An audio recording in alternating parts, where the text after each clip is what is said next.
आज हम आपको इस वीडियो में बताएंगे किसी संख्या का घन अर्थात क्यूब तथा किसी संख्या का घनमूल अर्थात क्यूब रूट हम कैसे निकालेंगे। तो हम सर्वप्रथम बात करेंगे कि किसी संख्या का हम घन कैसे निकालेंगे। जो भी संख्या है, अगर उस संख्या का हमको घन अर्थात क्यूब निकालना है तो उस संख्या को हमको 3 बार मल्टीप्लाई करना है। यानी उस संख्या को आपस में हम 3 बार मल्टीप्लाई करेंगे। उसके बाद में जो हमारा प्रोडक्ट अर्थात गुणनफल आएगा वह उस संख्या का क्यूब अर्थात घन कहलाएगा।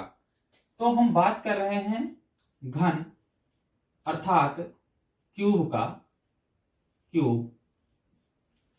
मान लीजिए हमारे पास संख्या है 2 का क्यूब निकालना है। तो 2 का क्यूब होने का मतलब है 2 के घाते 3, यानी इस संख्या को 3 बार मल्टीप्लाई करना है।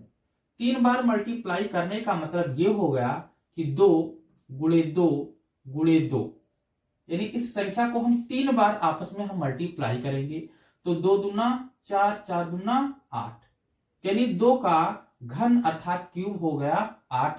ठीक इसी प्रकार से अगर हम 3 का क्यूब निकालेंगे अर्थात 3 का घन निकालेंगे तो 3 को हम 3 बार मल्टीप्लाई करेंगे। इस प्रकार से जो हमारा गुणनफल आएगा वो हमारा घन कहलाएगा। तो 3 त्रिक का 9 त्रिक 27। इसी प्रकार से अगर हम 4 की बात करेंगे, 4 का क्यूब, तो 4 को 3 बार मल्टीप्लाई करना है, वो भी आपस में 4 गुणे 4 गुणे 4, तो 4 चौका 16 चौका 64। तो इस प्रकार से 4 का घन अर्थात 4 का क्यूब 64 हो जाएगा। अगर हम 5 की बात करेंगे, 5 का क्यूब, तो 5 को 3 बार मल्टीप्लाई करना है। 5 गुणे 5 गुणे 5, 5 25 पंचे 125, यानी 5 का क्यूब हो जाएगा 125। अगर हम निगेटिव नंबर लेते हैं, हमने मान लिया -1 का अगर हम क्यूब निकालेंगे अर्थात -1 का हम क्यूब निकालेंगे तो ये क्या होगा, -1 को 3 टाइम्स मल्टीप्लाई करना है। -1 इंटू -1 इंटू -1, माइनस माइनस का प्लस, प्लस और माइनस का माइनस हो गया। 1 को 1 से करेंगे तो 1 आएगा, 1 को 1 से करेंगे तो 1 आएगा, अर्थात -1 का क्यूब -1 होगा। -2 का क्यूब कितना होगा, -2 को 3 बार हम मल्टीप्लाई करेंगे। -2 इंटू -2 इंटू -2, माइनस माइनस का प्लस, प्लस माइनस का माइनस, 2 दूना 4, 4 दूना 8 हो जाएगा, यानी -2 का क्यूब -8 हो जाएगा। अगर -3 का क्यूब हम निकालेंगे तो -3 को 3 टाइम्स मल्टीप्लाई करेंगे। -3 इंटू -3 इंटू -3, माइनस माइनस का प्लस, प्लस माइनस का माइनस, 3 त्रिक का 9 त्रिक 27, यानी -27, यानी -3 का अगर हम क्यूब करेंगे तो ये -27 आएगा। अर्थात हम देख रहे हैं कि अगर माइनस नंबर है, कोई ऋणात्मक संख्या है, अगर हम उसका क्यूब करेंगे तो जो हमारा क्यूब आएगा वो भी निगेटिव नंबर आएगा। -1 का क्यूब करेंगे तो -1, -2 का क्यूब करेंगे तो -8, -3 का अगर हम क्यूब करेंगे तो -27 आएगा। अगर हम रेशनल नंबर की बात करेंगे, रेशनल नंबर में अगर रेशनल नंबर हमने ले लिया 1/2, अगर हम इसका क्यूब निकालेंगे इसको हम 3 टाइम्स मल्टीप्लाई करेंगे। 1/2 इंटू 1/2 इंटू 1/2, अंश का गुणा हो जाएगा आपस में। 1 को 1 से करेंगे 1 आएगा, 1 को 1 से करेंगे 1 आएगा, 2 को 2 से करेंगे 4, 4 दूना 8, यानी 1/2 का अगर हम क्यूब करेंगे तो ये आएगा 1/8। अगर हम 2/5 का क्यूब करेंगे तो 2/5 को हम 3 बार लिखेंगे। 2/5 गुणे 2/5 गुणे 2/5, अंश को हम आपस में मल्टीप्लाई करेंगे तो 2 दूना 4 दूना 8, 5 25 पंचे 125। अगर हम निगेटिव रेशनल नंबर लेंगे तो उसका अगर हम क्यूब करेंगे तो हमारा निगेटिव रेशनल नंबर आएगा -3/4। अगर हम इसका क्यूब निकालेंगे तो -3/4 इंटू -3/4 इंटू -3/4, इसको मल्टीप्लाई करेंगे तो माइनस माइनस का क्या होगा, प्लस होगा, प्लस और माइनस का माइनस होगा। 3 त्रिक का 9 त्रिक 27 हो जाएगा, बटे 4 चौक 16 चौक का 64, यानी -3/4 का अगर हम क्यूब करेंगे तो ये आएगा -27/64 आएगा। ठीक इसी प्रकार से अगर -5/6 का क्यूब हम करेंगे तो -5/6 इंटू -5/6 इंटू -5/6, माइनस माइनस का प्लस होगा, प्लस और माइनस का माइनस होगा। 25 25 पंचे 125 बटा 6 36 छक्का 216। तो इस प्रकार से अगर निगेटिव रेशनल नंबर है तो जो क्यूब आएगा वो भी निगेटिव रेशनल नंबर आएगा। अब हम बात करने वाले हैं किसी संख्या का घनमूल अर्थात क्यूब रूट हम कैसे निकालेंगे। तो सर्वप्रथम दी हुई संख्या का हम अभाज्य गुणनखंड निकालेंगे, उसके बाद में उस संख्या का हम त्रिक बनाएंगे अर्थात ट्रिपलेट्स बनाएंगे। ट्रिपलेट्स बनाने के बाद में हम उन अभाज्य गुणनखंडों में से अर्थात त्रिक में से एक एक नंबर को लेकर के हम मल्टीप्लाई करेंगे और जो हमारा प्रोडक्ट अर्थात गुणनफल आएगा वह उस संख्या का घनमूल अर्थात क्यूब रूट कहलाएगा। मान लीजिए हमारे पास संख्या है 27। 27 का घनमूल निकालना है, 27 का घनमूल। तो 27 का घनमूल निकालने के लिए हम इसको ऐसे भी लिखेंगे, क्यूब रूट, जो यहां पे रूट होगा उसके बाईं ओर अर्थात ऊपर 3 नंबर होगा, यानी इसको पढ़ेंगे क्यूब रूट। तो अब इसको निकालना है हमको क्या, क्यूब रूट अर्थात घनमूल निकालना है। तो हम क्या करेंगे, 27 का अभाज्य गुणनखंड निकालेंगे। तो 27 का अभाज्य गुणनखंड निकालने के लिए हम इसका फैक्टर करेंगे, 3 9 27, 3 त्रिक 9, 3 एकम 3। तो इस प्रकार से 27 के अभाज्य गुणनखंड हो गए 3 गुणे 3 गुणे 3। उसके बाद में हम इसका त्रिक बनाएंगे अर्थात ट्रिपलेट्स बनाएंगे। तो ये हमारा त्रिक हो गया। तो इन त्रिक में से हमको सिर्फ एक ही नंबर लेना है अर्थात 3। तो इस प्रकार से 27 का घनमूल 3 हो गया। अगर हम 64 की बात करेंगे, 64 का घनमूल, 64 का घनमूल इसको लिखेंगे क्यूब रूट 64। अब हम 64 का अभाज्य गुणनखंड निकालेंगे। तो 64 का अभाज्य गुणनखंड निकालने के लिए हम फैक्टर निकालेंगे, फैक्टर करेंगे।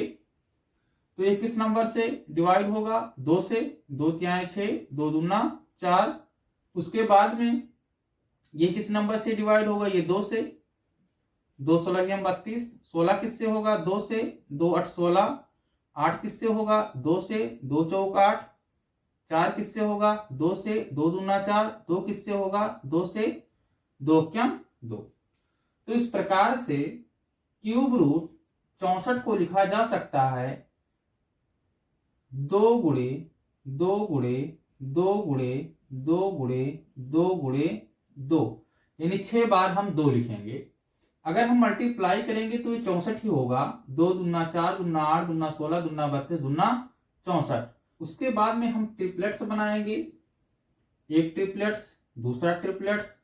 अब इसमें से एक ट्रिपलेट्स में से एक नंबर को नोट करेंगे, उसके बाद में मल्टीप्लाई करेंगे और दूसरा जो हमारा त्रिक है अर्थात ट्रिपलेट्स है उसमें से एक नंबर को हम नोट करेंगे। उसके बाद में हम मल्टीप्लाई करेंगे तो 2 2 जा 4। तो इस प्रकार से 64 का घनमूल 4 हुआ, क्योंकि अगर 4 को हम 3 बार मल्टीप्लाई करेंगे तो ये हमारा 64 आ जाएगा। 4 चौका 16 चौका 64। अगर हम 125 का घनमूल निकालें, 125 का घनमूल, इसको लिखेंगे क्यूब रूट 125। अब हम 125 का अभाज्य गुणनखंड निकालेंगे, अर्थात इसका हम फैक्टर करेंगे। 125 का करेंगे, किससे होगा? 5 से। 5 दूनी 10, 5 25, 25 किससे होगा? 5 से। 5 25, 5 किससे होगा? 5 से। 5 एकम 5। तो क्यूब रूट 125 का अभाज्य गुणनखंड हो गया 5 गुणे 5 गुणे 5। अब हम त्रिक बनाएंगे, एक त्रिक अर्थात ट्रिपलेट्स हो गया। इन त्रिक में से एक नंबर को हम नोट करेंगे, अर्थात 5। तो इस प्रकार से 125 का घनमूल 5 हो गया, क्योंकि अगर 5 को हम 3 बार मल्टीप्लाई करेंगे तो 5 25 पंचे 125, अर्थात यह नंबर मिल जाएगा। क्वेश्चन 1 है 729 का घनमूल ज्ञात कीजिए, अर्थात 729 का हमको क्यूब रूट निकालना है। तो 729 का क्यूब रूट निकालेंगे हम। 729 का घनमूल का घनमूल, इसको लिखेंगे क्यूब रूट 729। अब हम क्या करेंगे? 729 का हम अभाज्य गुणनखंड ज्ञात करेंगे। तो 729 का हम क्या करेंगे? फैक्टर निकालेंगे। ये किस नंबर से डिवाइड होगा? इसको ऐड करेंगे, 7 2 9 9 9 18, यानी 3 से ये डिवाइड होगा। 3 दूनी 6, 1 7, 3 चौक 12, 3 त्रिका 9। अब ये किससे डिवाइड होगा? 3 से। 3 8 24, 3 एकम 3। ये किससे होगा? ये 3 से होगा। 3 दूनी 6, 3 सते 21, 27 किससे होगा? 3 से। 3 9 27, 9 किससे होगा? 3 से। 3 त्रिका 9, 3 किससे होगा? 3 से। 3 एकम 3। अब हम 729 को लिखेंगे 3 के मल्टीपल के रूप में, यानी क्यूब रूट 3 गुणे 3 गुणे 3 गुणे 3 गुणे 3 गुणे 3। उसके बाद में हम क्या बनाएंगे? त्रिक बनाएंगे, अर्थात ट्रिपलेट्स बनाएंगे। इसमें से हमारा एक त्रिक में से एक नंबर हो गया, इस त्रिक वाले में से एक नंबर हो गया, तो 3 त्रिका 9, यानी 729 का घनमूल अर्थात क्यूब रूट 9 हुआ। अगर 9 को हम 3 बार मल्टीप्लाई करेंगे तो ये हमारा 729 ही आएगा। 9 9 81, 81 9 729। तो इस प्रकार से 729 का क्यूब रूट 9 हुआ। क्वेश्चन नंबर 2 है, क्या 243 एक पूर्ण घन है? यानी ये जो नंबर दिया गया है, क्या यह पूर्ण घन है? तो इसके लिए हम क्या करेंगे? इसका हम अभाज्य गुणनखंड ज्ञात करेंगे। अगर पूरे नंबर का त्रिक बन जा रहा है तो पूर्ण घन है, अगर पूरे नंबर का त्रिक नहीं बन पा रहा है तो यह पूर्ण घन नहीं है। चलिए हम इसका घनमूल निकालेंगे। तो 243 का घनमूल बराबर क्यूब रूट ऑफ 243। अब 243 का हम फैक्टर निकालेंगे। 243 का हम गुणनखंड निकालेंगे, किस नंबर से होगा? 3 से।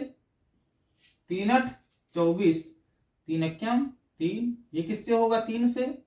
3 दूनी 6, 3 सते 21, 3 9 27, 3 त्रिका 9, 3 एकम 3।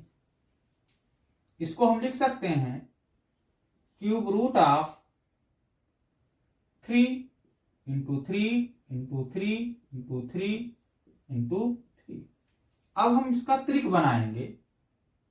इसका त्रिक बन जा रहा है, इसका त्रिक नहीं बन पा रहा है।